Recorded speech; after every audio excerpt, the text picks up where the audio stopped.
ala al-anbiya'i wal mursalin wa ala alihi wa ashabihi ajma'in, amma ba'du. Para ummahat sekalian, ibunda semua yang mencintai Allah dan semoga pula dicintai oleh Allah Subhanahu wa taala. Apa kabarnya hari ini? Semoga para bunda sekalian senantiasa dijaga dan diberkahi oleh Allah Subhanahu wa taala. Senang sekali hari ini kita bisa berjumpa kembali melanjutkan kajian kita di pertemuan yang sebelumnya. Kita sudah membahas tentang mendidik anak fase usia golden age ya. Dan qadarullah di pertemuan yang lalu fase usia tamyiz belum kita bahas. Jadi karena beririsan temanya antara tamyiz prabaligh ya, maka kita akan jadikan satu di kesempatan sore hari ini. Nanti jika ada tambahan waktu kita akan bahas secara global saja ya, insyaallah taala. Kita berdoa kepada Allah, semoga Allah memberikan kepada kita ilmu yang bermanfaat. Allahumma 'allimna bima yanfa'una wanfa'na bima 'allamtana wazidna ilma. Izinkan Kak Erlan untuk share materi kita pada kesempatan sore hari ini. Kita akan belajar bersama, semoga Allah memberikan kemudahan buat kita semua. Baik, Kak Erlan siapkan dulu materinya ini ya. Nah, ya ini dia judul materi kita pada kesempatan sore hari ini, mendidik anak fase tamyiz, prabaligh dan baligh. Ada beberapa hal ya yang bisa kita jadikan pembahasan di kesempatan sore hari ini. Karena kita sudah tahu ya bahwa anak-anak ketika sudah sampai tamyiz,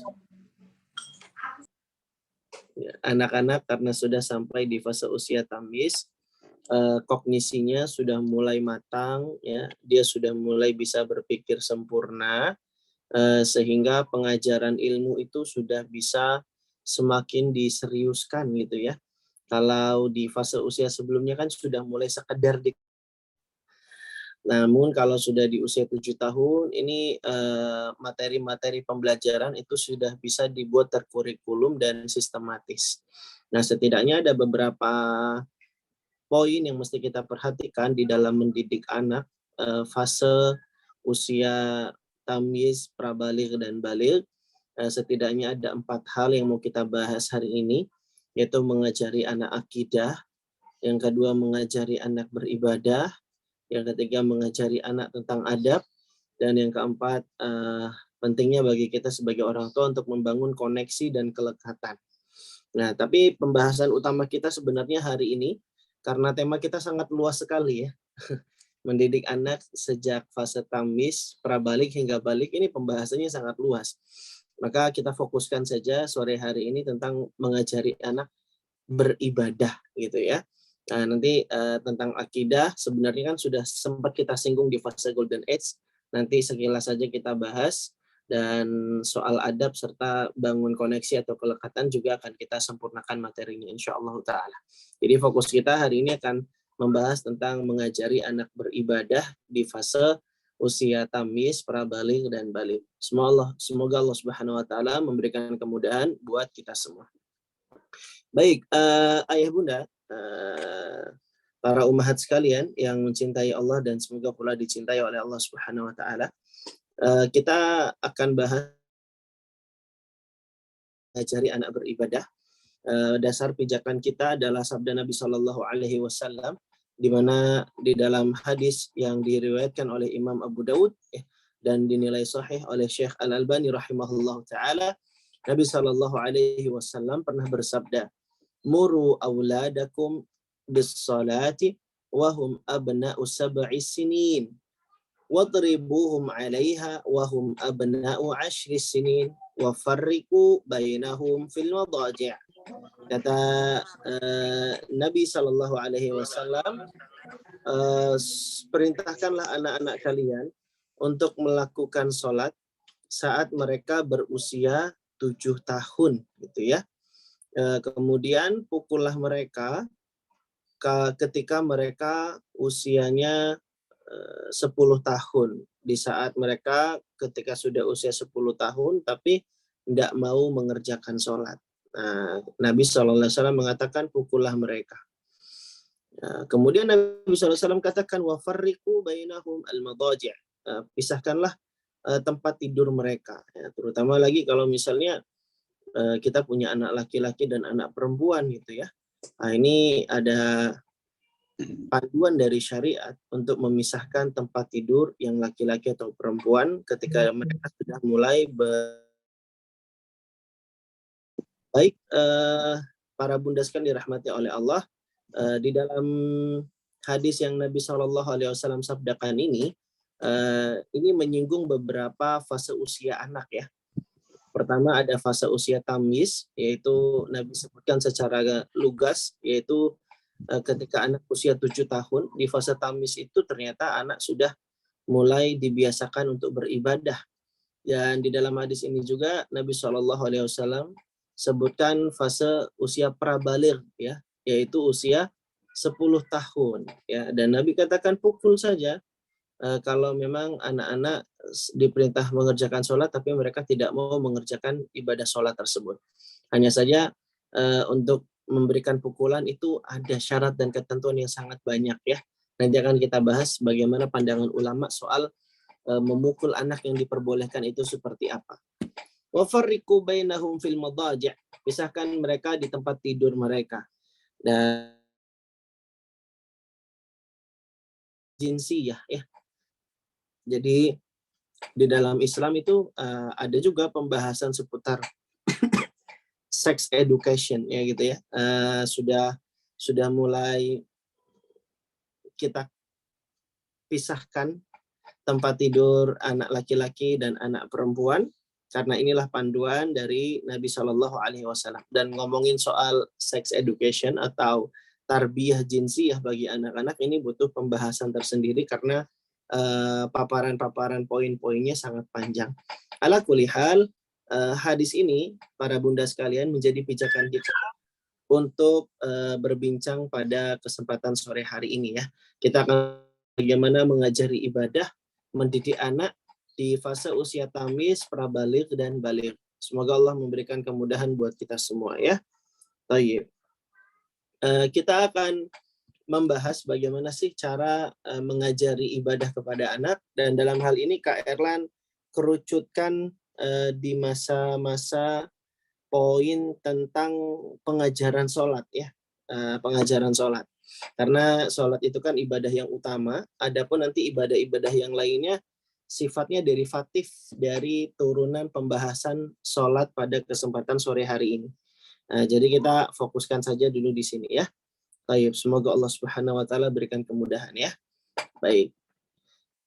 Iya, apa kita lakukan untuk bisa mengajarkan sholat serta membiasakan anak kita merutinkan ibadah gitu ya. Yang pertama tentu adalah dengan banyak berdoa kepada Allah Subhanahu wa taala. Karena anak kita rajin beribadah itu sebabnya adalah dikarenakan pertolongan dari Allah Subhanahu wa taala. Ibnu Qayyim rahimahullah mengatakan anna kullal khair fa asluhu minallah. Segala macam kebaikan itu asalnya dari Allah.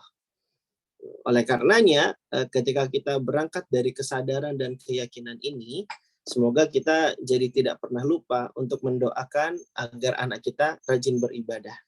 Nah, terkhusus tentang sholat, ternyata Nabi Ibrahim alaihissalam suri tauladan kita juga ya. Jadi ada dua nabi di dalam Al-Quran yang disebut dengan uswatun hasanah. Yang pertama Nabi Muhammad SAW dalam surat Al-Ahzab. Dan yang kedua ada lagi satu nabi yang disebut dengan uswatun hasanah, yaitu Nabi Ibrahim alaihissalam dalam surat Al-Mumtahanah. Qad kanat lakum uswatun. Sungguh terdapat uswatun hasanah pada diri Nabi Ibrahim dan orang-orang yang membersamainya. Nah, ini dia Nabi Ibrahim, teladan kita, mengajari kita sebuah doa. Doa agar dirinya dan anak keturunannya menjadi orang-orang yang senantiasa menegakkan salat. Apa yang Nabi Ibrahim baca? Rabbi ja'alni muqimas salati wa min dzurriyyati rabbana wa taqabbal du'a. Ya Tuhanku, jadikanlah aku dan anak cucuku orang-orang yang tetap mendirikan sholat. Ya Tuhan kami, perkenankanlah doaku.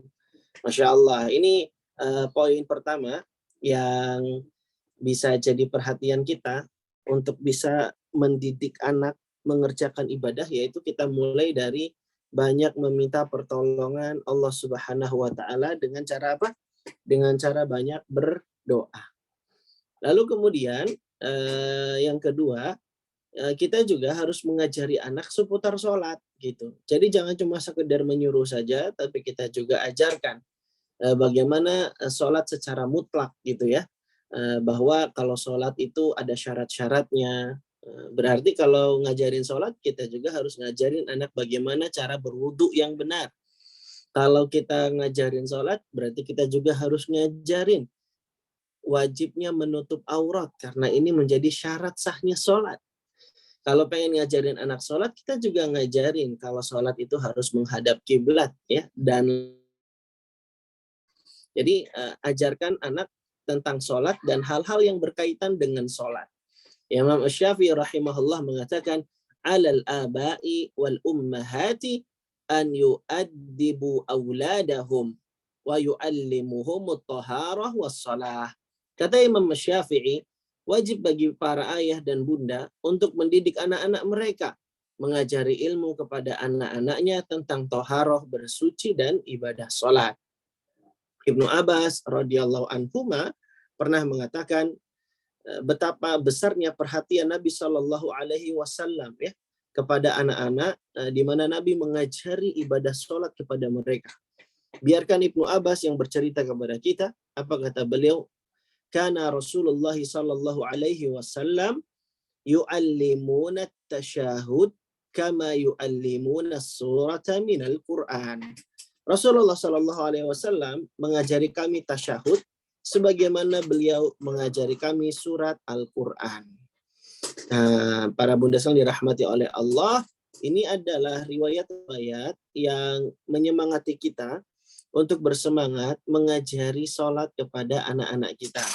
Dan tentu untuk bisa mengajarkan materi-materi seputar sholat kepada anak, maka kitanya dulu yang harus belajar tentang sholat. Karena pepatah Arab menyebutkan faqidu syai' la yu'ti. Kalau kita tidak memiliki, maka kita tidak akan bisa memberi. Bagaimana mau mengajarkan kepada anak kalau kita sebagai orang tua tidak belajar? Berarti kita harus mengevaluasi diri terlebih dahulu. Sudahkah kita tahu bagaimanakah sifat wudhu Nabi, bagaimanakah sifat sholat Nabi, bagaimanakah cara wudhu yang benar, bagaimanakah cara sholat yang benar. Ya. Makanya penting bagi kita untuk menjadi orang tua yang pembelajar. Jangan sampai kita menjadi orang tua yang justru malah menyesatkan anak-anak kita karena kita yang salah di dalam mengajari anak-anak kita. Makanya dikisahkan sebuah riwayat ya, ada ulama yang melihat seseorang yang jelek kualitas ibadah sholatnya. Rajulun yusi fi sholatihi. Ada laki-laki yang sedang sholat tapi kualitas sholatnya itu sangat buruk sekali gitu. Nah, terus ulama ini bilang, ma arhama bi'iyalihi. Duh, kasihan sekali keluarganya. Orang-orang bertanya, loh, yang jelek sholatnya itu adalah laki-laki tua tersebut. Kenapa yang kamu kasihani adalah keluarganya? Mengapa kamu kok bilang ma arhama bi'iyalihi? Duh, kasihan keluarganya. Kenapa bilang seperti itu? Jawab beliau, ya karena laki-laki itu adalah orang yang paling besar di keluarganya. Dia adalah yang diikuti dan diteladani oleh keluarganya. Makanya kalau dia jelek kualitas sholatnya, kasihan keluarganya karena keluarganya belajar tentang sholat dari dirinya. Nah, itulah ayah bunda. Makanya ada ungkapan yang sangat menggelitik sekali ya. Dan sangat menarik untuk kita selalu ingat-ingat. Bahwa kesulitan terbesar mendidik anak itu sejatinya adalah mendidik diri sendiri. Kesulitan terbesar mendidik anak itu adalah kesulitan mendidik diri sendiri. Jadi ini disebabkan karena anak itu mudah sekali meniru ya. Anak itu mudah sekali mencontoh, dan kitalah orang tua yang dilihat dan dicontoh oleh anak-anak kita. Maka ini juga jadi semangat dan cambuk buat kita agar semangat untuk belajar tentang sholat, sehingga anak-anak kita juga bisa meniru kita dan melihat bagaimana kita di dalam mengerjakan sholat. Lalu kemudian untuk menambah semangat anak-anak di dalam mempelajari tentang sholat ataupun di dalam semangat untuk bisa mengamalkan ibadah sholat gitu ya, maka di antara yang bisa kita perhatikan adalah kita harus sampaikan keutamaan tentang sholat kepada anak-anak kita. Dari Mujahid, ia mengisahkan bahwa salah seorang sahabat Nabi pernah berdialog dengan anaknya. Sahabat Nabi tersebut bertanya kepada anaknya, "Adrakta as-salata ma'ana?" Apakah engkau sholat bersama kami? Dijawab, "Na'am." Iya. "Adrakta takbiratal ula?" Apakah engkau mendapat takbir pertama bersama kami? Dijawab sama anaknya, "La, tidak." Katanya begitu ya. "Lama fataka minha khairun min mi'ati naqah kulliha sudul ain." Ya, kata sahabat tersebut berkata, tatkala engkau tidak kehilangan takbiratul ihram, itu lebih baik daripada 100 ekor unta yang semua matanya berwarna hitam. Masya Allah ya. Khairun min mi'ati naqah kulliha saudal ain. Engkau tidak kehilangan takbiratul ihram, artinya engkau sholat berjamaah gitu ya, bareng-bareng bersama imam sejak awal, itu lebih dicintai dan lebih baik gitu ya, daripada 100 ekor unta yang semua matanya berwarna hitam. Masya Allah. Ini di antara cara para sahabat Nabi untuk memotivasi anaknya mengerjakan sholat berjamaah dan dimotivasi supaya tidak terlambat datang hadir sholat berjamaah. Dikasih tahu apa keutamaannya takbiratul ihram bersama imam. Masya Allah ya. Dan kita juga bisa ngajarin anak dengan menyebutkan apa saja keutamaan sholat ya. Misalnya sholat itu adalah ibadah yang kita tercegah dari melakukan perbuatan maksiat. Inna sholata tanha 'anil fahsya'i wal munkar. Sholat itu adalah ibadah yang utama yang bikin kita jadi mudah untuk bisa masuk surga gitu ya. Kita juga sampaikan kalau orang-orang yang nggak mau sholat nanti masuknya ke dalam neraka sakor. Ma salakakum fis saqar? Qalu lam nakum minal musallin. Ditanyakan, apa yang menyebabkan kalian masuk ke dalam neraka sakor? Mereka jawab, aku dulu bukan termasuk orang-orang yang mengerjakan sholat gitu ya. Jadi kita sampaikan keutamaan sholat biar anak itu bisa terbiasa mengerjakan ibadah sholat dan semangat untuk mengerjakannya. Begitulah panduan untuk bisa mendidik anak mengerjakan sholat. Dan sehabis itu kita juga harus senantiasa perhatian tentang sholat anak-anak kita. Kalau misalnya kita pulang dari kantor gitu ya, atau pulang dari luar, seringnya kan kita nanya tentang anak-anak tuh apa sih kalimat template pertanyaan yang biasa kita utarakan? Sudah makan belum? Gitu ya. Atau sudah tidur belum? Gitu ya. Nah, ini pertanyaan yang tidak tercela, boleh-boleh saja menanyakan tentang bagaimana aktivitas anak, udah makan belum, udah tidur belum gitu ya, udah belajar belum, dan lain hal sebagainya. Tapi ingat, kita juga tentu harus perhatian pada urusan akhirat anak. Perhatian pada ibadah sang anak. Dan inilah yang dicontohkan oleh Nabi Shallallahu Alaihi Wasallam. Suatu malam, ketika Nabi Muhammad itu menginap bermalam di rumah Maimunah binti Al-Harith. Maimunah ini sebagaimana kita tahu adalah bibinya Ibnu Abbas. Saat itu Ibnu Abbas menginap di rumah bibinya tersebut. Bitu inda khalati Maimunah. Aku bermalam di rumahnya bibiku yang bernama Maimunah. Maimunah ini istri Nabi SAW yang terakhir dinikahi. Faja'a Rasulullah SAW ba'da ma amsa. Kemudian setelah tiba waktu malam, Rasulullah pun datang ke rumahnya Maimunah. Rasul tahu kalau Ibnu Abbas bermalam dan menginap juga di rumahnya Maimunah. Maka Nabi SAW bertanya kepada Maimunah, "As-shallal ghulam?" Apakah anak kecil itu sudah sholat? Masya Allah. Lihat, yang Nabi tanya pertama kali, apakah anak kecil itu sudah sholat? Ini menunjukkan kalau Nabi perhatian dengan ibadah sholat anak-anak. Nah, jadi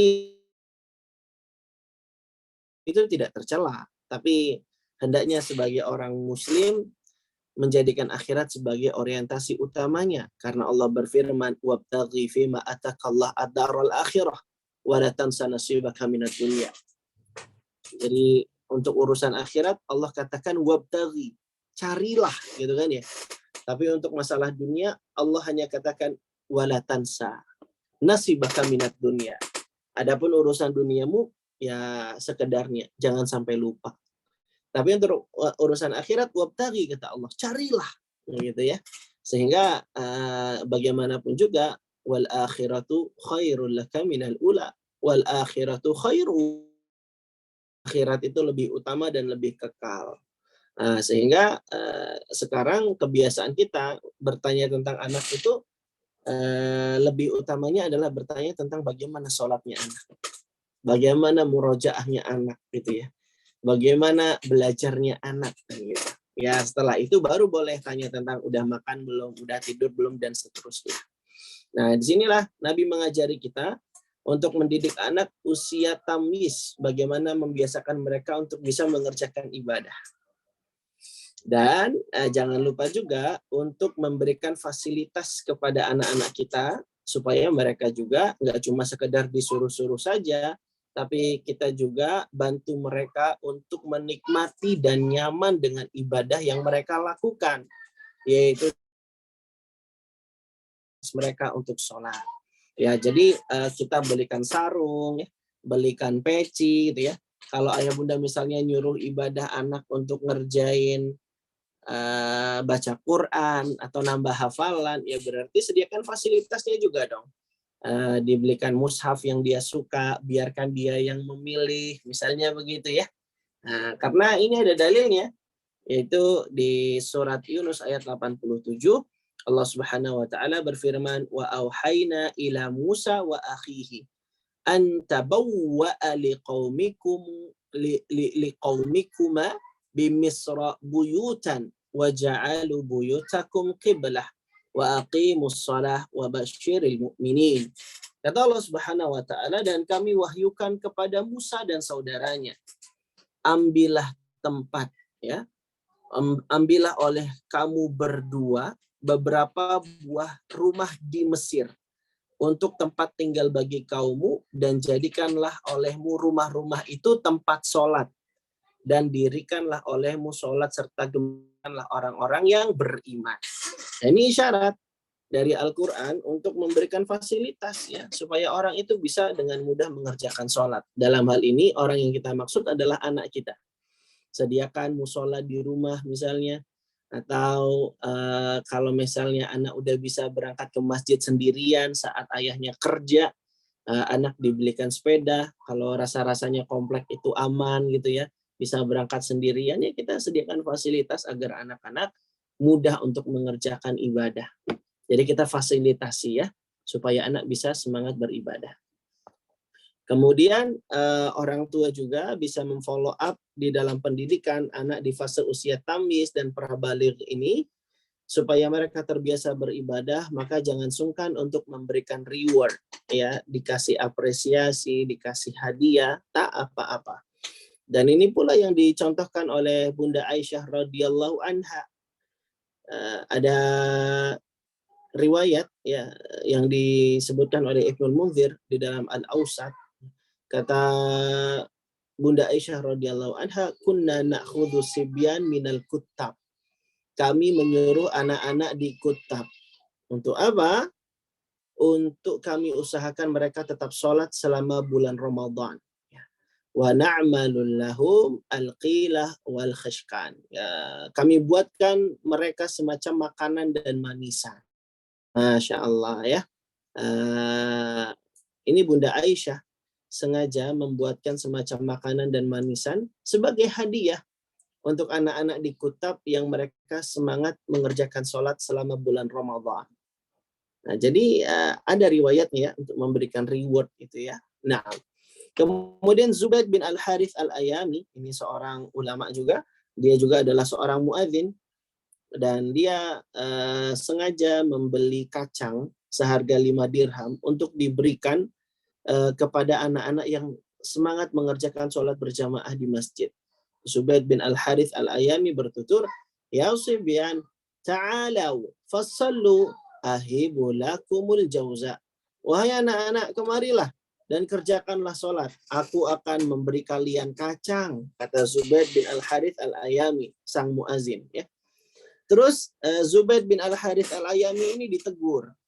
Ngapain sih kok beliin kacang buat anak-anak supaya mereka ngerjain sholat? Ngapain capek-capek kasih hadiah?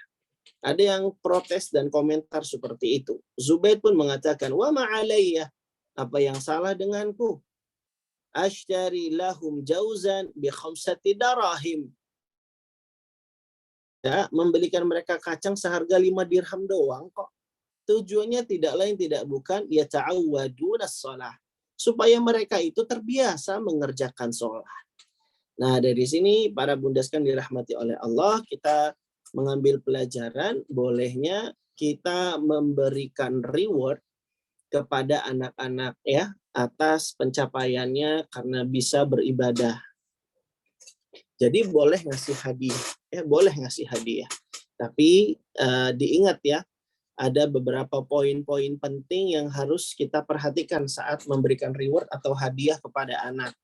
Yang pertama, harus kita sounding bahwa kita beribadah itu bukan mengharap hadiah, tapi mengharapkan balasan dari Allah Subhanahu wa taala. Dan inilah yang namanya ikhlas.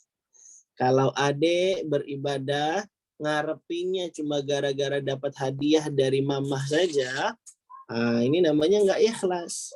Kalau ibadah harus ikhlas. Ikhlas itu artinya adik beribadah hanya mengharapkan balasan dari Allah. Jadi meskipun mamah janjiin kamu hadiah, tapi tetap ya, kamu kalau sholat niatnya itu karena Allah. Adapun hadiah ini cuma sekedar penyemangat saja. Itu yang pertama. Yang kedua, sounding kalimat-kalimat semisal, nah, hadiah dari mama ini sederhana banget kok. Cuma mainan, cuma makanan. Nah, hadiah dari mama terbatas dan nggak bisa banyak.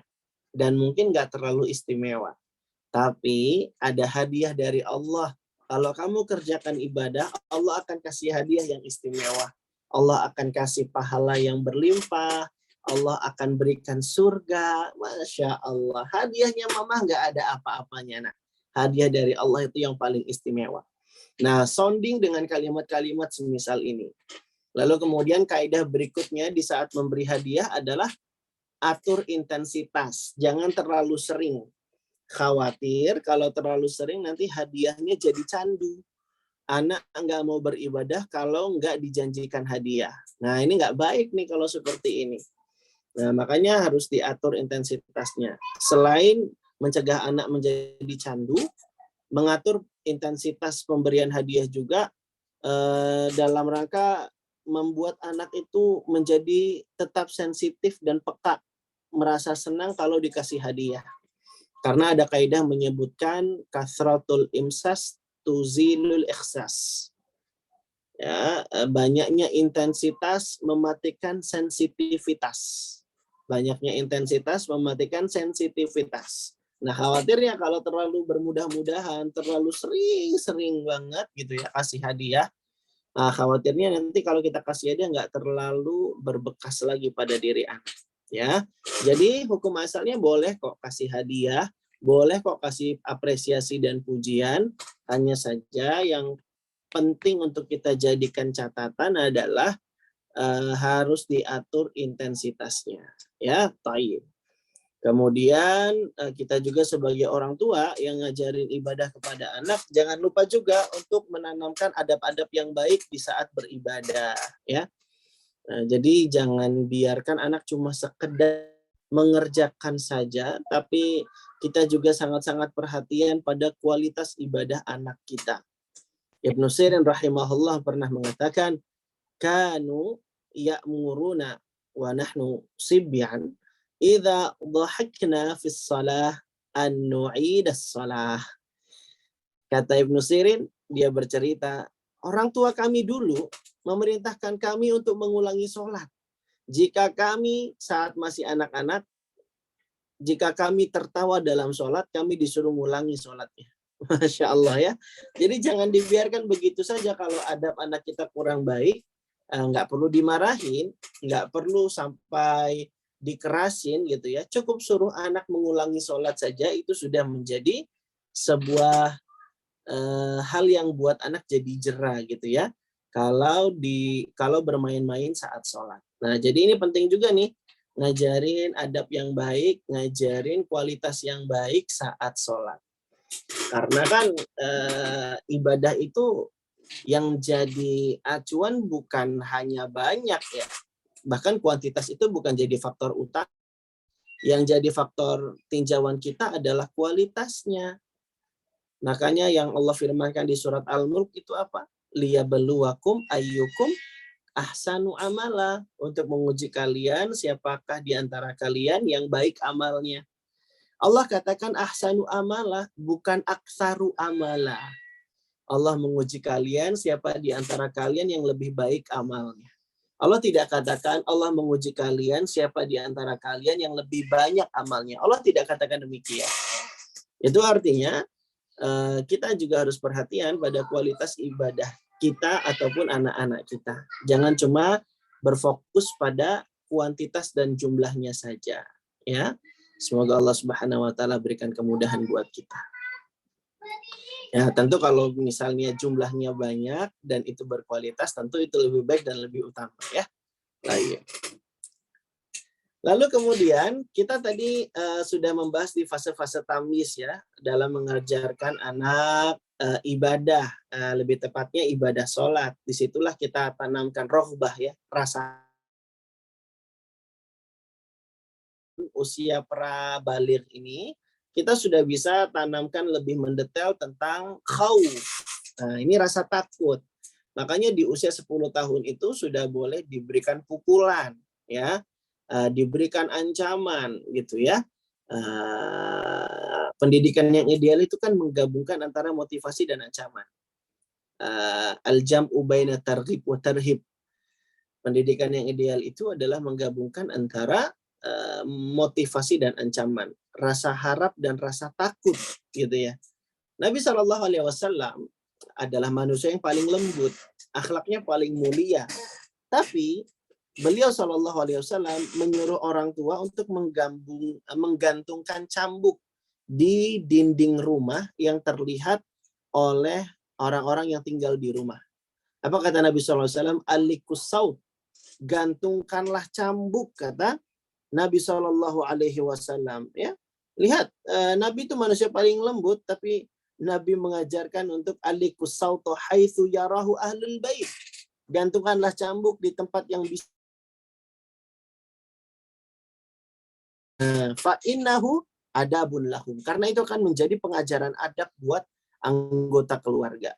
Gantungin cambuk bukan untuk benar-benar pecut, bukan, tapi untuk mengenalkan kepada anak-anak bahwa pendidikan yang ideal itu ada punishment-nya, ada hukumannya, ada ketegasannya bagi orang-orang yang melanggar aturan dan kesepakatan. Nah, jadi Islam juga memperkenankan bolehnya memberikan pukulan kepada anak. Dan bukan berarti Islam itu agama yang penuh dengan kekerasan, tidak demikian. Karena diperkenankannya seseorang itu memukul anak, ada syarat-syarat dan ketentuan yang sangat banyak. Yang pertama, tidak boleh memukul di saat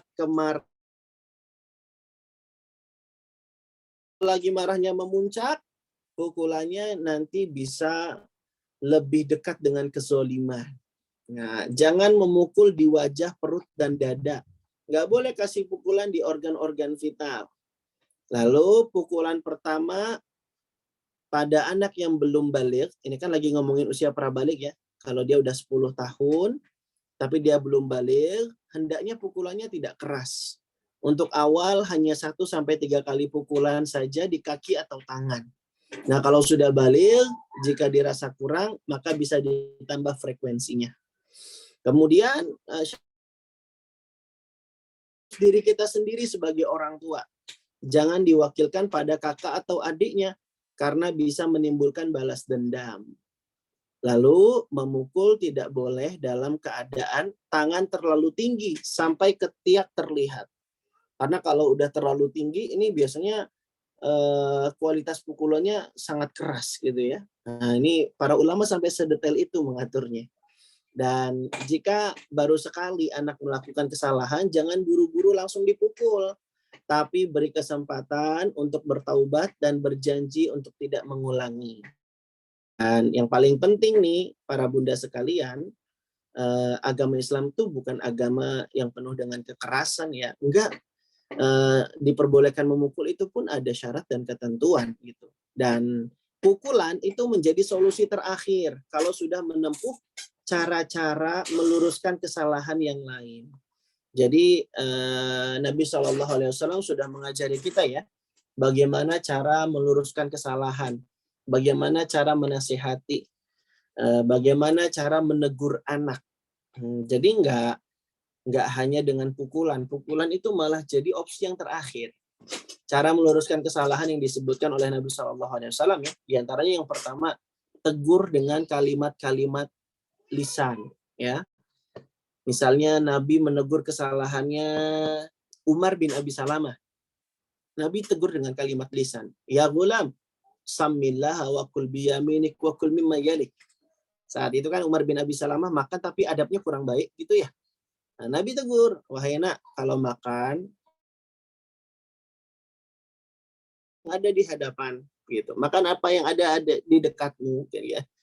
Nah, Nabi tegur dengan kalimat lisan.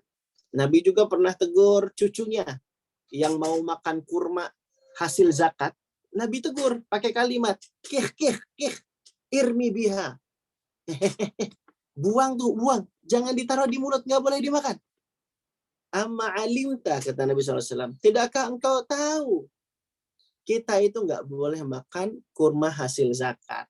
Itu kata Nabi SAW. Nah, jadi negur kesalahan bisa dengan cara menegur secara lisan, dengan kalimat verbal.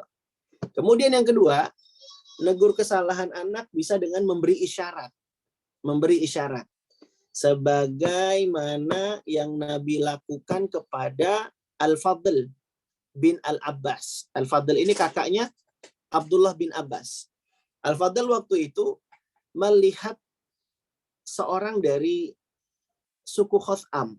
Dia lihat ada wanita cantik dari suku Khotham. Cantik sekali, sampai-sampai wajahnya tidak berpaling. Mengisyaratkan dengan memalingkan wajahnya Al-Fadl. Tapi Nabi tidak berkata sepatah kata apapun, hanya memberikan isyarat saja. Nah, bunda juga bisa tegur anak, ya, luruskan kesalahan anak dengan berikan isyarat. Misalnya jarinya digoyang-goyang, no no no no, gitu ya. Atau pakai bahasa Arab, mamnu mamnu la yajuz. Nggak boleh, misalnya gitu ya. Nah, boleh saja pakai isyarat ya. No no no, enggak, misalnya gitu ya. Itu seni-seni Nabi di dalam meluruskan kesalahan anak. Bisa dengan kalimat lisan, bisa juga dengan isyarat ya. Bisa juga menegur kesalahan dengan teguran yang keras ya. Nabi pernah marah kepada Abu Dzar. Nabi pernah marah kepada sahabat Abu Dzar Al-Ghifari. Nabi berkata dengan sangat ngegas gitu ya. Karena Abu Dzar sudah berkali-kali diperingati tidak boleh seperti itu, dia masih tetap melakukan. Nabi bilang, apakah kamu mencela ibunya? Kamu ini sungguh adalah seseorang yang Nabi tegur dengan sangat keras. Nabi juga pernah marah dengan tegas kepada Usamah bin Zaid, yang qadarullah waktu itu Usamah bin Zaid salah mengambil ijtihad ya. Waktu itu kan sedang berperang Usama bin Zaid lagi one on one dengan seorang musuh, yang musuh itu sudah dalam keadaan terdesak, sudah siap ditebas dengan pedangnya Usama bin Zaid. Tiba-tiba musuh ini sebelum ditebas dia ucapkan la ilaha illallah. Usama bin Zaid menganggap ucapan la ilaha illallah dari musuh ini adalah akal-akalan supaya tidak dibunuh oleh Usama bin Zaid gitu ya.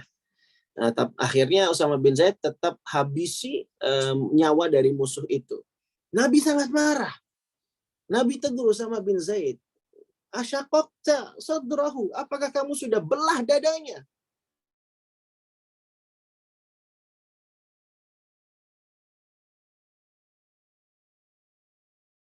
Gitu ya. Makanya Nabi pernah tegur dengan teguran yang sangat keras.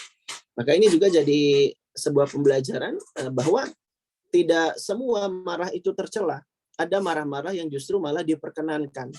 Semisalnya anak kita kok mengolok-olok syariat, anak kita merendahkan Allah dan Rasulullah. Nah, ini harus ditegur dengan keras ini. Tidak boleh. Marah itu ada yang diperkenankan. Tapi hukum asalnya pengasuhan adalah dengan kelemah lembutan. Jadi sudah berapa tadi menegur kesalahan? Jadi sudah lupa ini. Bisa dibantu bunda-bunda yang mungkin menyimak? Sudah berapa? Yang tadi kita sebutkan seni di dalam meluruskan kesalahan. Ada yang mencatat mungkin? Sudah berapa tadi yang kalian sebutkan ya? Nah, ini faktor usia sudah mulai suka-suka lupa tadi ya. Ada yang bisa bantu mungkin ketik di kolom chat ya, yang mencatat sudah berapa yang kita jelaskan. Yang pertama tadi, seni meluruskan kesalahan dengan kalimat verbal ya. Kemudian yang kedua, Nabi mencontohkan kita meluruskan kesalahan dengan isyarat ya. Kalau tidak salah kalian sampaikan ya, dengan isyarat. Kemudian yang ketiga, seni meluruskan kesalahan dengan teguran keras, betul ya? Sudah 3 atau sudah 4 yang kalian sampaikan ya? Gimana ibu-ibu? Ini menyimak tidak ini? Kalau tidak salah 3 ya. Tayyib, jazakillah khairan Bu Atika Ina ya. Betul, kayaknya masih 3 ya. Ya. Yang keempat, kalau gitu yang keempat karena lanjutkan. Seni meluruskan kesalahan anak yang keempat yang dicontohkan oleh Nabi SAW. Tapi ini bukan buat anak-anak ya, tapi untuk orang dewasa. Tapi buat anak-anak boleh kita terapkan juga, yaitu dengan time out. Time out itu artinya memboikot, mendiamkan anak. Ya, misalnya anak nggak ngerjain sholat nih, kita udah kasih tahu sholat itu penting. Dia ini udah usia 7 tahun lebih nih, dan gitu ya. Kita udah biasain dia untuk ngerjain sholat gitu. Tapi kok dia ternyata bandel misalnya, nggak mau mengerjakan ibadah sholat. Kita udah tegur dengan kalimat lisan, kita udah kasih isyarat, kita udah tegur keras, masih juga nggak mau ngerjain sholat, nah maka kita kasih time out. Kita kasih boykot, didiemin. Seperti Nabi SAW yang menegur kesalahan Ka'ab bin Malik yang tidak ikut perang Tabuk, Nabi diamkan dia sambil menunggu keputusan Allah untuk menerima taubatnya ataukah tidak. Nabi diamkan dia selama 50 hari 50 malam. Subhanallah. Ini lama sekali ya. Makanya Ka'ab bin Malik sampai bilang dunia itu rasanya sangat menghimpit sekali gitu ya.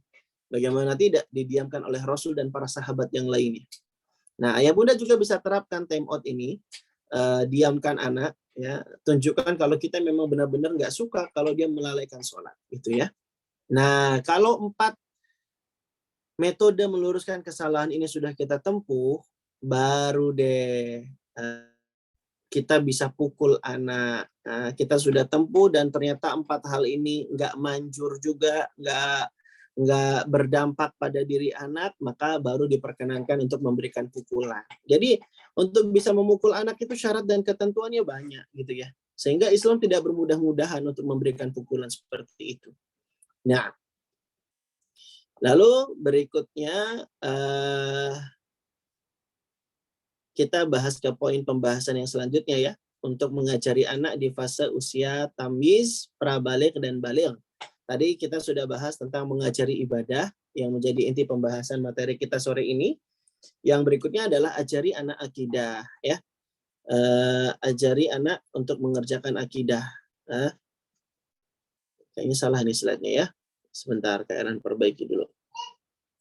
Ini masih ada pesan-pesan penting ya. Ya, ini pesan-pesan pentingnya. Ini salah ngasih judul aja ini. Pesan-pesan pentingnya, kita harus membiasakan anak untuk mengerjakan sholat, ya. Karena buah dari kebiasaan, buah dari kebaikan itu adalah dampak dari pembiasaan, gitu ya. Ibnu Mas'ud radhiyallahu an pernah mengatakan, hafidhu ala abnaikum fis shalah wa awiduhumul khaira fa innal khaira 'adah. Perintahkanlah anak untuk menjaga sholat, biasakanlah anak-anak dengan kebaikan, karena sesungguhnya amal kebaikan itu merupakan buah dari kebiasaan. Oleh karenanya ya Bunda, penting banget buat kita untuk bisa membiasakan anak-anak mengerjakan sholat.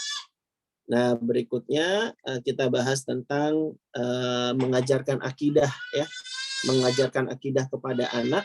Kalau di fase usia golden age 0 sampai 5 tahun, ya, kita kan sudah sempat terangkan ya, pentingnya untuk menanamkan mahabbatullah kepada diri anak.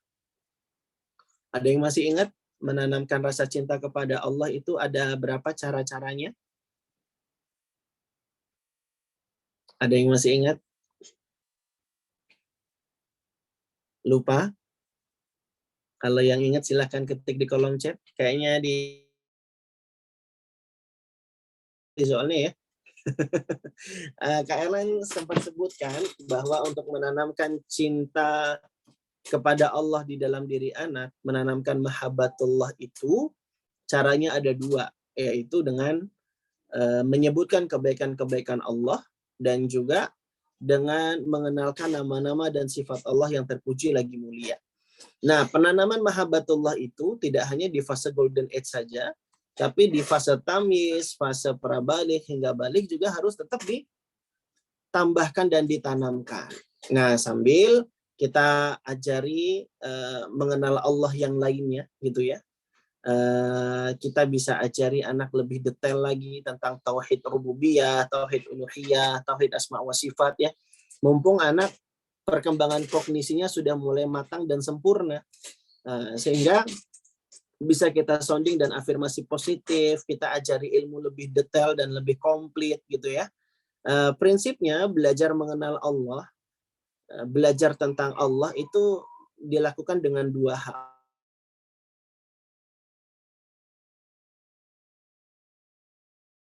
At-tamimi bima arafta rabbaka bi ayatihi wa makhluqatihi. Dengan apa kamu mengenal Rabbmu? Dengan ayat-ayat Allah, yaitu Al-Quran dan hadis Nabi SAW, wa makhluqatihi.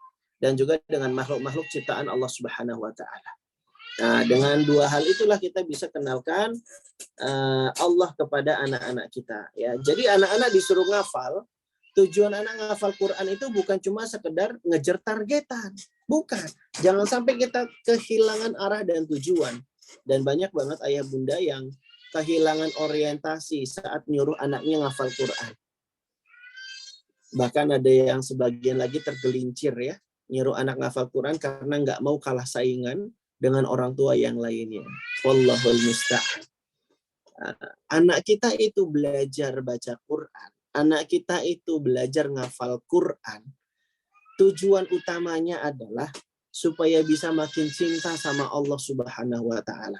Tujuan utamanya adalah supaya mereka bisa, karena cara mengenal Allah itu adalah dengan ayat-ayat syar'iyah dan ayat-ayat kauniyah. Dengan baca Quran, baca hadis Nabi SAW, belajar ilmu agama, ya, dan juga mentadaburi dan merenungi makhluk-makhluk ciptaan Allah Subhanahu wa Ta'ala. Itu cara kita mengenal Allah. Sehingga dengan hal inilah yang harus jadi poin yang benar-benar kita garis bawahi. Ya. Tayyib. Nah, kalau nanti anak-anak sudah masuk fase tamyiz, fase prabaligh gitu ya, ajari lebih detail tentang tauhid ya, tentang beriman kepada Allah, yang kata Syekh Utsaimin, rukun di dalam beriman kepada Allah itu ada 4. ya. Ini 4 poin yang harus ada di dalam mengimani Allah. Yang pertama, mengimani wujud Allah, yaitu meyakini kalau Allah itu ada. Yang kedua, mengimani rububiyahnya Allah. Kita imani Allah dengan segala perbuatan-perbuatan Allah, ya. Yang ketiga, mengimani uluhiyah Allah, yakni kita mengimani bahwa ibadah yang kita lakukan hanya kita tujukan kepada Allah, karena ditauhidkan itu adalah kita ajari tentang asma wa sifat. Nama-nama dan sifat Allah Subhanahu wa taala kepada anak-anak kita. Nah, karena udah tamyiz, udah mulai besar, pembelajarannya udah bisa lebih detail nih, udah bisa ke kitab-kitab ulama itu ya. Pakai usul salasa, qawaidul arba, kasyfus subuhat, akidah wasitiyah, qawaidul muthla, kitab tauhid, syarhus sunnah, akidah tohawiyah, dan lain hal sebagainya. Nah, disarankan juga anak-anak tamyiz, kemudian prabalik dan balik itu belajar ilmu alat ya, karena itu yang akan mendukung mereka supaya bisa memahami kitab-kitab para ulama. Belajar bahasa Arab, belajar usul fikih, belajar mustalah hadis ya, untuk memudahkan mereka meningkatkan kemampuan mereka di dalam belajar. Upgrade skill belajarnya adalah dengan belajar ilmu alat. Nah, apalagi anak kalau sudah fase prabalik ataupun fase balik gitu ya, sudah bisa belajar sebagaimana gaya orang dewasa belajar, ya. Dan yang paling penting, sampai anak belajar otodidak sendiri tanpa ada orang yang mendampingi, khawatir nanti jadi salah arah. Nah, orang tua adalah gurunya anak-anak, ya, karena kewajiban mendidik itu sejatinya ada di pundak orang tua. Tapi orang tua boleh kok cari partner.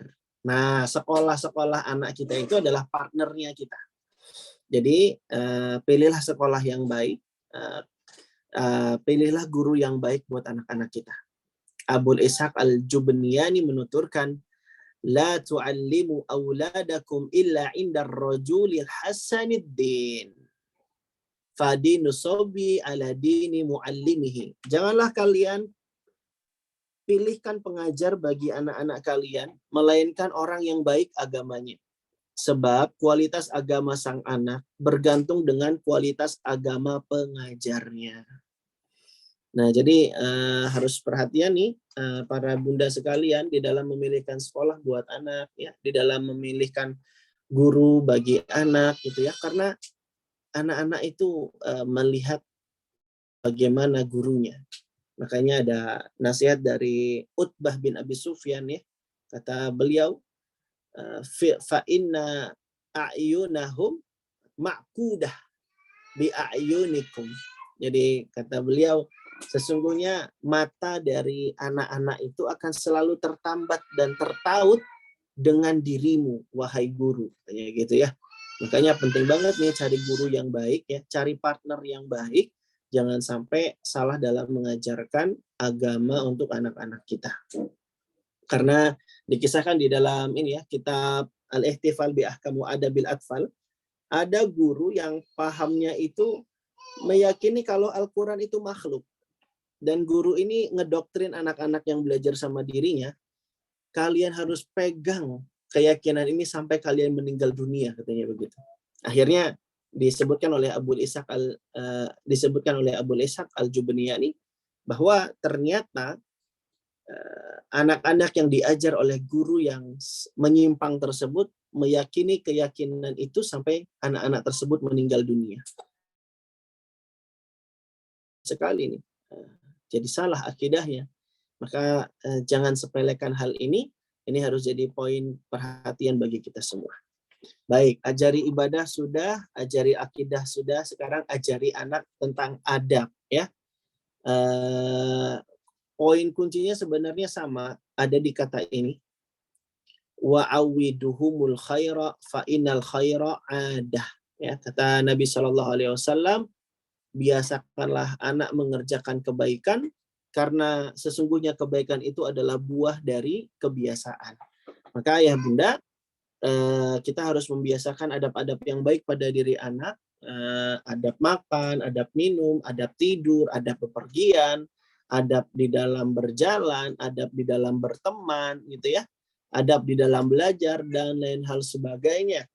Nah, karena inilah pelajaran inti yang mereka dapatkan dari orang tua. Makanya ada ungkapan salaf, as-salahu minallah wal adabu minal aba, gitu ya. Ada ungkapan salaf menyebutkan bahwa kesolehan itu dari Allah, tapi adab itu dari orang. Sekali ya ayah bunda dan teman-teman semua untuk perhatian mengajari adab pada anak-anak kita, ya. As-salahu minallah wal adabu minal aba.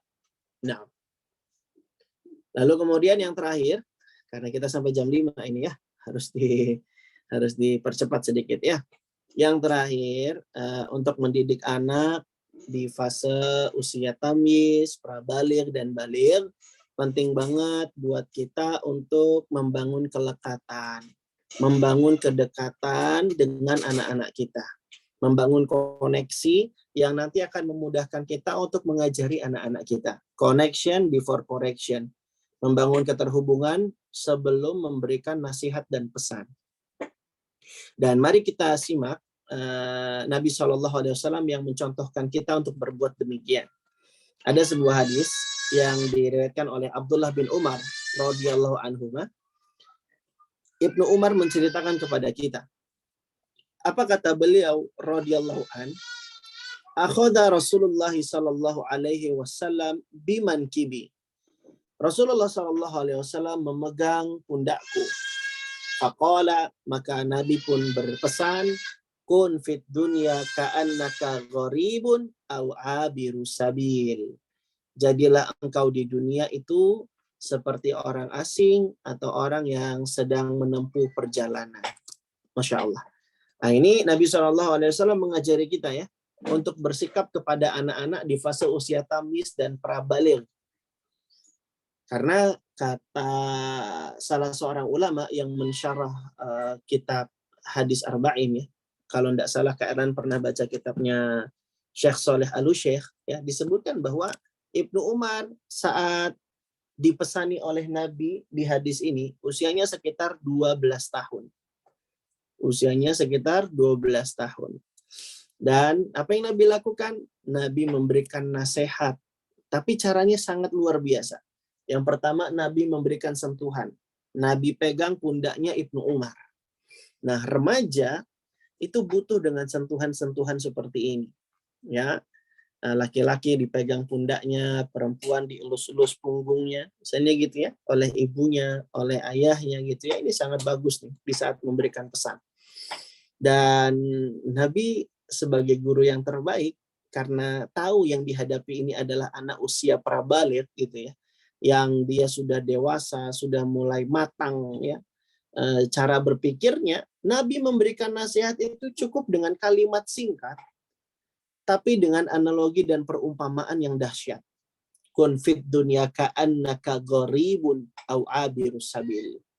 Nah, karena beginilah anak-anak remaja ya, anak-anak yang sudah mulai matang berpikirnya itu senang kalau dirangsang logikanya, gitu ya. Makanya Nabi cukup memberikan nasihat yang singkat dengan analogi yang tepat, gitu ya. Dan selanjutnya Ibnu Umar yang menerjemahkan nasihat Nabi ini. Apa kata Ibnu Umar? Ibnu Umar berkata, "Idza amsayta fala tantadhir as-shalah wa idza asbahta fadhir al-masa wa khudh min sihatika limaradika wa min hayatika limautika." Lihat bagaimana Ibnu Umar menerjemahkan pesan Nabi ini. Kata Ibnu Umar, jika engkau berada di sore hari, jangan tunggu pagi hari. Jika engkau berada di pagi hari, jangan tunggu sore hari. Pergunakan waktu sehat sebelum sakitmu. Pergunakan hidupmu sebelum matimu. Masya Allah. Lihat bagaimana Ibnu Umar tidak salah di dalam menerjemahkan apa yang Nabi SAW nasihatkan. Nah, ini juga pelajaran buat kita, para orang tua yang mungkin anaknya sekarang sudah beranjak remaja. Sudahkah anak kita mudah menerima nasihat kita sebagaimana Ibnu Umar yang mudah menerima nasihat Nabi Shallallahu Alaihi Wasallam? Berarti yang perlu kita koreksi adalah koneksi kita dengan anak. Apakah sudah baik ataukah belum? Bagaimana kelekatan dan kedekatan kita?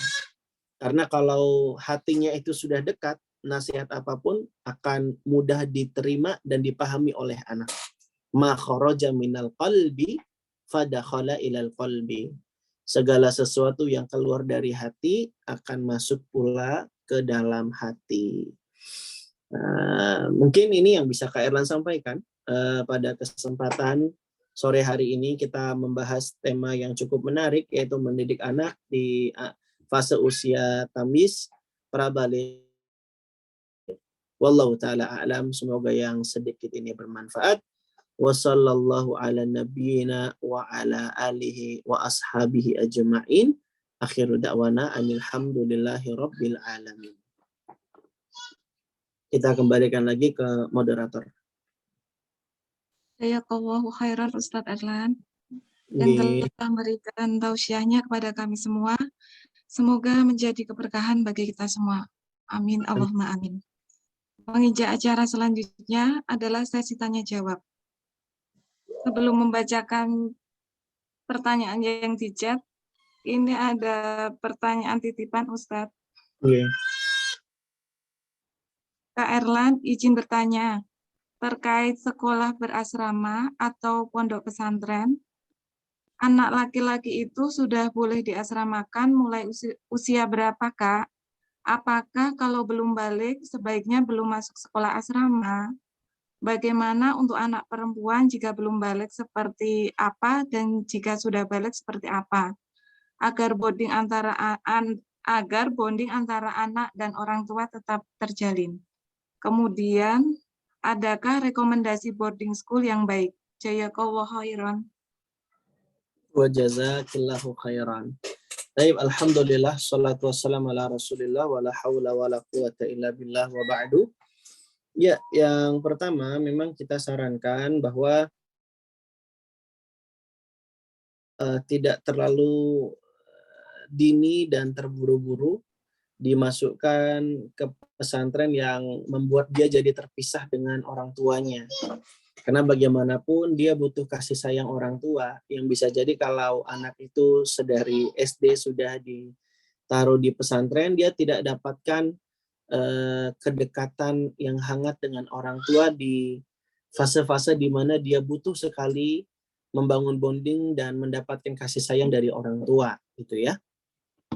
Nah, yang bisa Kak Erlan sampaikan terkait dengan hal ini, yang pertama, untuk bisa menjawab kapankah anak itu yang lebih tepat untuk bisa ditaruh di pesantren, disuruh belajar di pesantren, ini tidak bisa disaklekkan dan dimutlakkan jawabannya ya, karena ada banyak variabel yang harus kita perhatikan, gitu.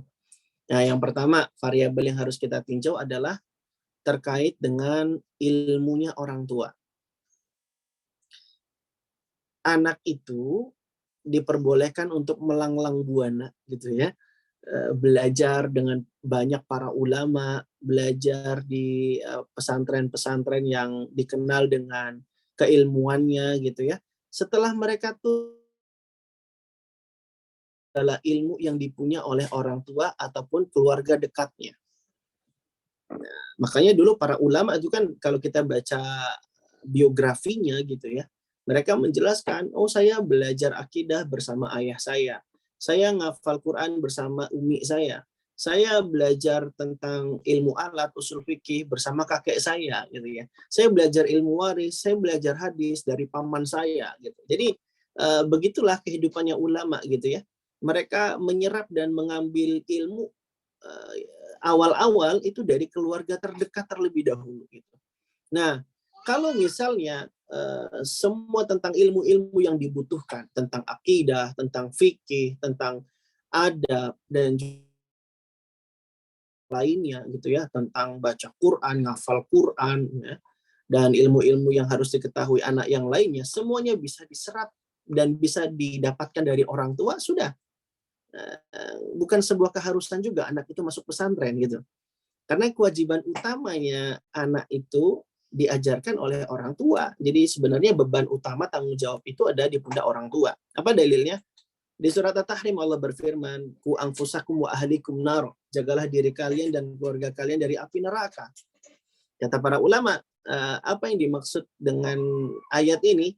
Bagaimana cara menjaga diri dan keluarga dari api neraka? Allimuhum wa addibuhum. Ajari mereka ilmu, didik mereka dengan adab, gitu ya. Jadi kewajiban mengajari ilmu itu adalah kewajibannya orang tua. Ini yang menjadi hukum asalnya.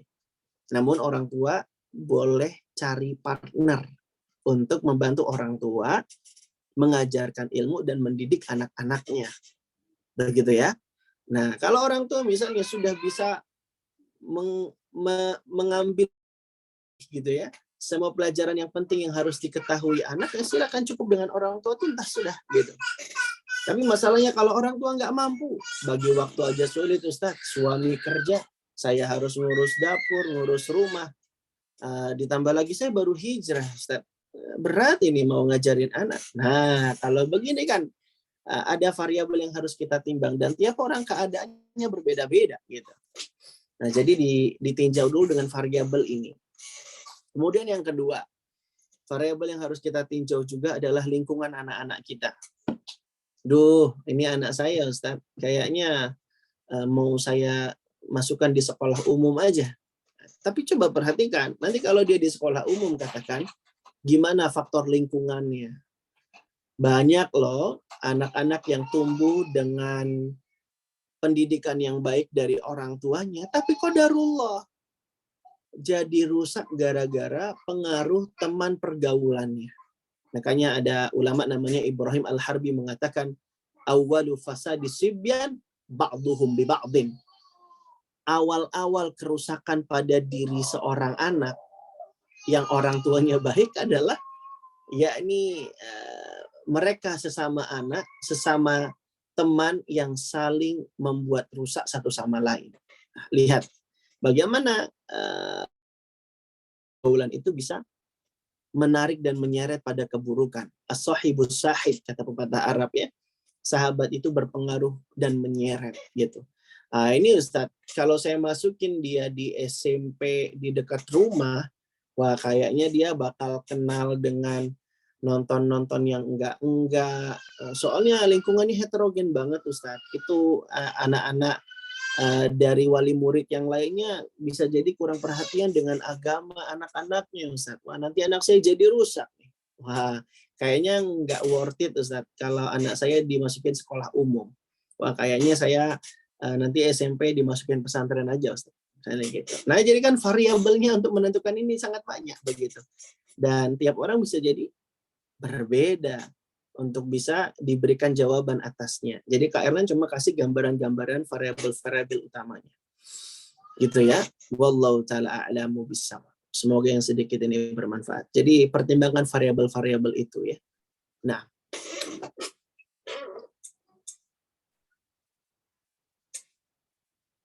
Untuk pertanyaan selanjutnya nggak Ustadz? Ya. Ini dari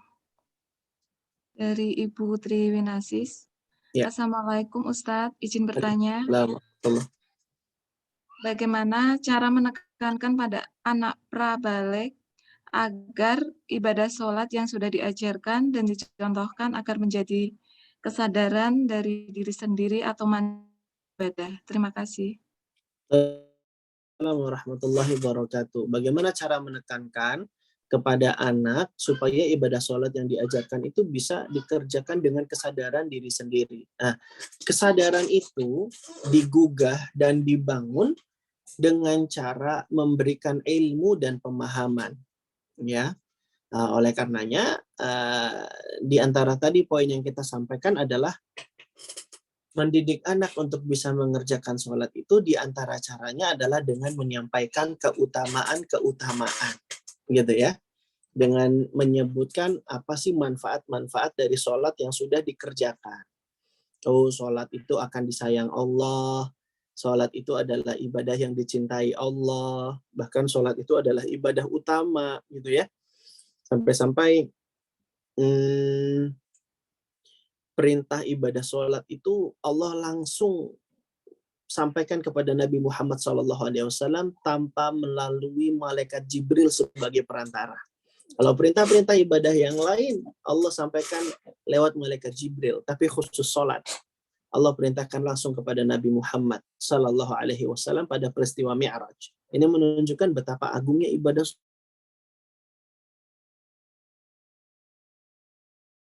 orang yang menegakkan sholat nanti akan mendapatkan rezeki dari arah yang tidak disangka-sangka, gitu ya. Di surat Toha ayat 132 Allah berfirman, wa'mur ahlaka bis-sholati wastabir 'alaiha la nas'aluka rizqa nahnu narzuquk. Suruhlah keluarga kalian mengerjakan sholat, bersabarlah di atasnya. Kami tidak meminta rezeki kepadamu, justru kami yang memberi rezeki kepadamu. Di surat Toha ayat 132 ini ada yang unik. Karena perintah tentang sholat digandengkan dengan pembahasan soal rezeki. Gitu kan ya? Wa'mur ahlaka bis-sholati wastabir 'alaiha la nas'aluka rizqa nahnu narzuquk. Ini menarik ini. Nah, kata Imam Ibnu Katsir ya, di dalam kitab tafsirnya beliau katakan, apa kaitannya antara sholat dengan rezeki? Kata beliau, idza aqamtas shalah fa'ataka rizqu min haitsu la yahtasib.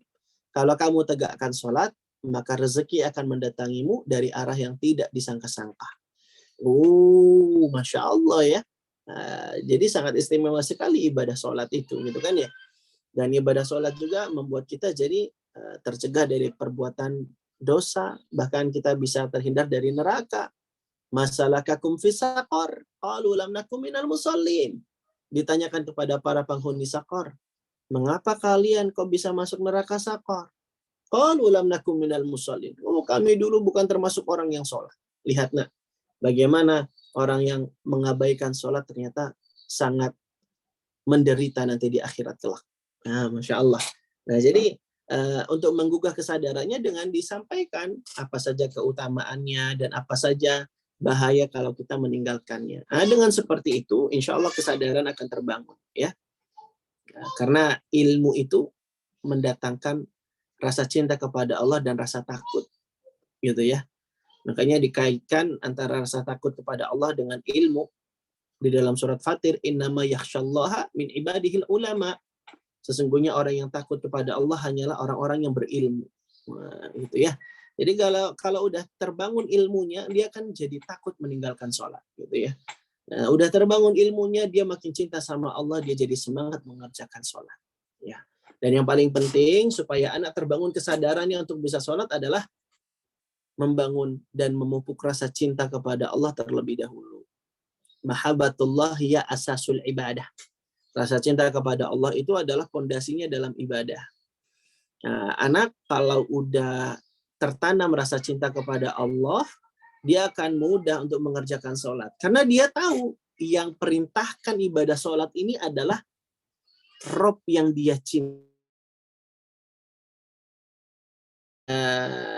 Penting untuk menanamkan mahabbatullah, dan ini sudah kita bahas di kajian sebelumnya. Wallahu a'lamu bishawab.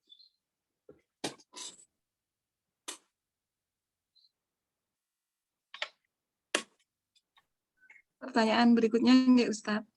Iya. Assalamualaikum. Afwan Ustadz, izin Waalaikumsalam. bertanya.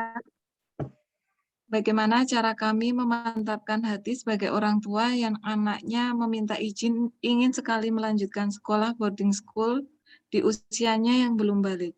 Syukron Ustadz. Usianya berapa kalau boleh tahu? Agar lebih jelas Ini informasinya. dari Mbak Ayah Heri. Belum balik itu di usia yang keberapa maksudnya? Apakah lulus SD ataukah lulus SMP atau bagaimana? Harus dirinci dulu. Sambil menunggu rinciannya mungkin bisa ke pertanyaan berikutnya. Berikutnya nggak Ustadz. Assalamualaikum warahmatullahi wabarakatuh. Waalaikumsalam warahmatullahi wabarakatuh. Izin bertanya Ustadz, bolehkah memberikan hadiah kepada anak atas ibadahnya berupa uang? Misal anak berpuasa Ramadannya bisa full, jadi orang tua memberikan beberapa jumlah uang. Syukron Ustadz. Ya, Waalaikumsalam warahmatullahi wabarakatuh. Baik, memberikan hadiah kepada anak, apresiasi, ini adalah hal yang diperbolehkan dan diperkenankan. Yang penting, penuhi kaidah-kaidah di dalam memberikan hadiah yang sudah Kak Erlan sampaikan tadi. kita sounding hadiah kita ini bukan jadi alasan utama kamu beribadah ya nak ya. Hadiah dari ayah bunda ini hanya sekedar pendorong dan penyemangat. Kamu kalau ibadah niatnya karena Allah nak, harus ikhlas ya nak ya. Hadiah dari bunda ini nggak ada apa-apanya dibandingkan dengan balasan dari Allah, yaitu surga. Jadi kamu beribadah niatnya bukan karena uang, tapi karena pengen disayang Allah, pengen dapat balasan dari Allah. Gitu ya. Kemudian yang ketiga, terkait dengan uang, boleh nggak sih ngasih anak itu uang? Ada sebuah riwayat yang menyebutkan kalau Abdullah bin Umar itu pernah memberikan hadiah uang kepada anak-anak.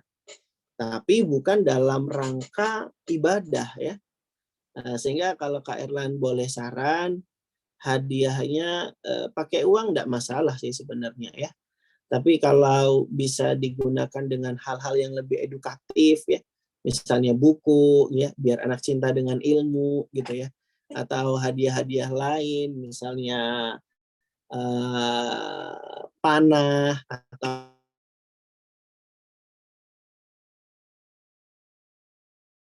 nggak ada tercelanya sih. Yang penting disounding dan buat anak itu beribadah jangan sampai dia candu dengan hadiah ataupun uang yang mau kita berikan kepada diri mereka.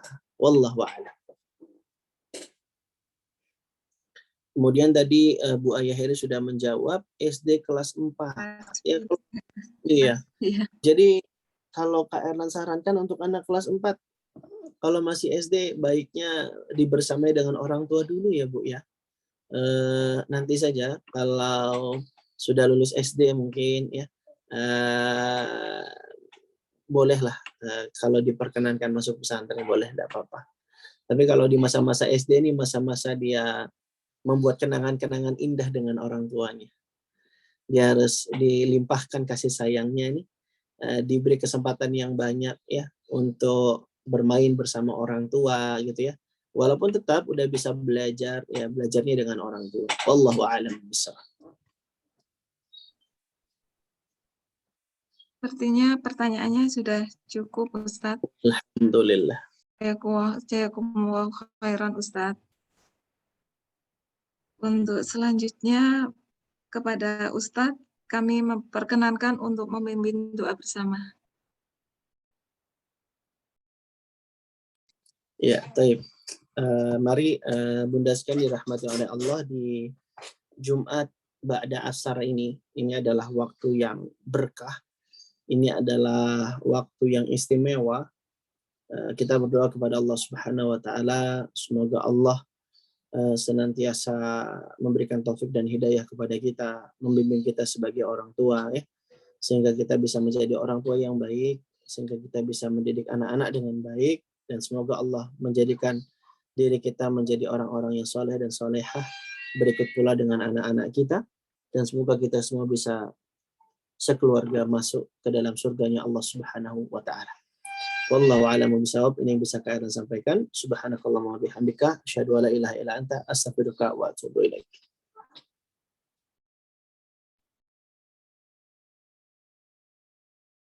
Alhamdulillahirabbil alamin. Ibu-ibu yang dirahmati Allah Subhanahu wa taala, tibalah kita di penghujung acara oleh Ustadz Erlan dapat kita amalkan dalam kehidupan sehari-hari. Mudah-mudahan kita terus diberikan keistiqomahan untuk selalu hadir dalam majelis ini. Amin, amin, ya Rabbal Alamin. Akhir kata, saya pamit undur diri, mewakili seluruh panitia memohon maaf apabila dalam kajian sore hari ini banyak kekurangan. Marilah kita tutup bersama dengan membaca doa kafaratul majlis. Subhanallah wa bihamdika asyhadu an la ilaha illa anta astaghfiruka wa atubu ilaik.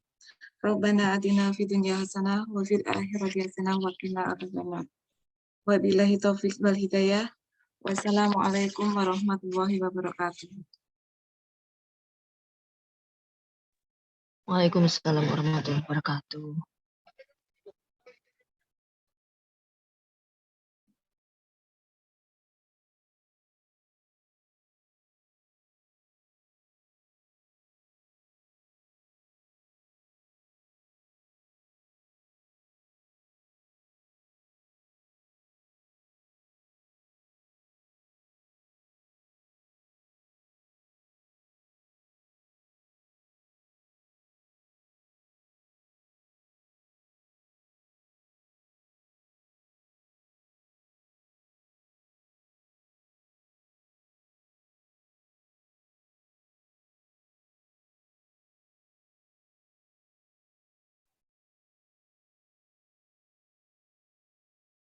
Assalamualaikum Ibu Datik.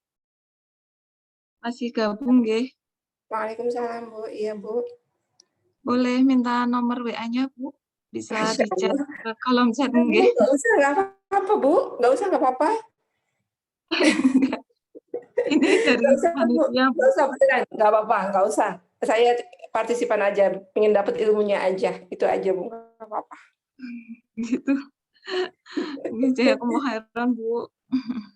Matur nuwun, Bu. Matur nuwun ilmunya. Assalamualaikum. Waalaikumsalam. Izin live ya, Bu. Oke, monggo silakan.